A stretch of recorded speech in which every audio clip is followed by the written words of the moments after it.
کدام بازرگانان طالبان را تمویل و سفیدنمایی میکنند؟ بازرگانان مشهور و سرشناسی که در کشور ما با آنها بازرگانان ملی اطلاق می شود، بر اساس فهرست ثبت شده در وزارت تجارت و اتاق تجارت بیش از 1000 نفر می باشد.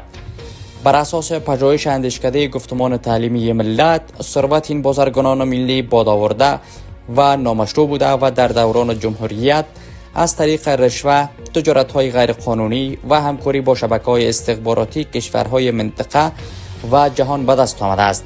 آنها تحت عنوان بازرگان ملی به طور شبانه روزی در تخریب منافع ملی کشور فعالیت می‌کردند و عملکردشان شبیه به باندهای تبهکار، اما به مراتب خطرناکتر از آنها بوده است. زیرا این افراد تحت پوشش بازرگان ملی متحد شدند که منابع زیرزمینی کشور را در جهت منافع حامیان استخباراتی و شرکای تجاری خارجی خود به کار گیرند. بر اساس این پژوهش اندیشکده گفتمان تعلیمی ملت، حدود 1000 بازرگان در افغانستان که دارایی آنها بین 5 میلیون تا 5 میلیارد دلار برآورد شده، طی نزدیک به 4 سال گذشته ماهانه 10,000 تا 100,000 دلار آمریکایی تحت عنوان مالیات، زکات یا کمک به مجاهدین به امارات تروریستی طالبان رشوه پرداخت کردند.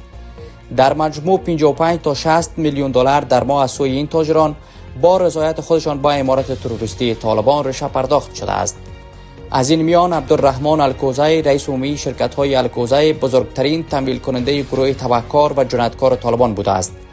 بر اساس این پژوهش، شرکت الکوزی پس از تسلط و الی اکنون حاکمیت گروه طالبان، مصارف عملیاتی این گروه را برای سرکوب مردم پنجشیر، اندراب و شهر کابل پرداخت می‌کند.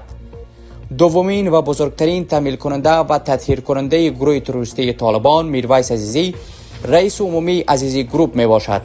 بر اساس پژوهش اندیشکده گفتمان تعلیمی ملت، آقای عزیزی با سرمایه 500 دلار که غیر باورپذیر است که حالا به نزدیک به 5 میلیارد دلار سرمایه دارد و زمان سقوط دولت پیشین افغانستان در اگست سال 2021 آقای میرویس عزیزی به طور سیستماتیک در پولشویی، منابع مالی کثیف و ناشی از تروریسم، سفیدنمایی طالبان، قاچاق مواد مخدر و تجارت غیرقانونی دست داشته است.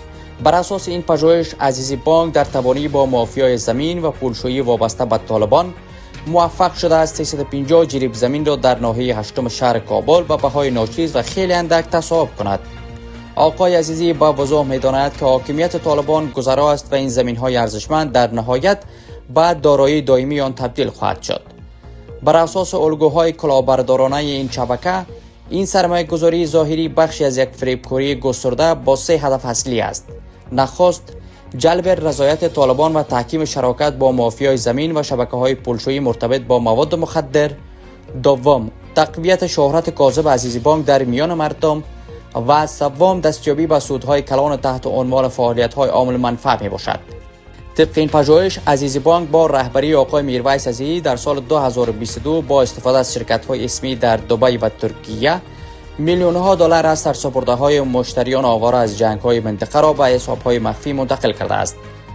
برآوردهای سالانه نشان می‌دهد که بازرگانان ملی افغانستان بین 760 میلیون تا 1 میلیارد دلار را به طور داوطلبانه به امارات تروریستی طالبان پرداخت کردند. تلاش کردیم دیدگاه اتحادیه تاجران ملی و رئیس اتاق تجارت کشور را هم داشته باشیم، اما هر دو نهاد از ارائه هر گونه اطلاعات در این زمینه خودداری کردند. با وجود توانایی مالی هنگفت، تاجران ملی کشور هیچ گونه کمک قابل توجه به ملت مظلوم، فقرا، یتیما، بیوه‌ها، زندانیان و حتی معتادان مواد مخدر ارائه نکردند. طی 4 سال گذشته ده‌ها خانواده فقیر در کابل برای زنده ماندن فرزندان خردسال خود را به فروش رسانیدند.